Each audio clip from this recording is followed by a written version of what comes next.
Welcome to the Salmon Runs YouTube. Enjoy the video. In this video, I will explain how to make butter oil at home. This simple process transforms regular butter into a versatile, shelf-stable ingredient. You will need just one main item: unsalted butter, preferably from grass-fed cows for the best flavor. Gather a heavy-bottomed saucepan, a spoon for skimming, and a fine mesh sieve.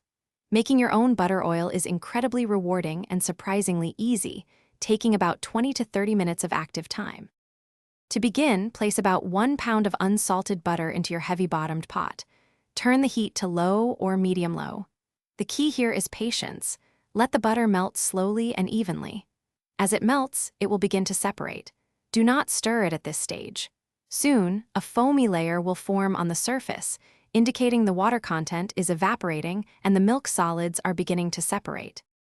Once the butter has melted and is gently simmering, you will notice a white foam collecting on the surface. Use a clean spoon to carefully skim this foam away. Continue to simmer the butter, maintaining a low heat. The liquid beneath the foam will become clear and a beautiful golden color. You will also see milk solids settling and lightly browning at the bottom of the pot. This clarity signals your butter oil is nearly ready.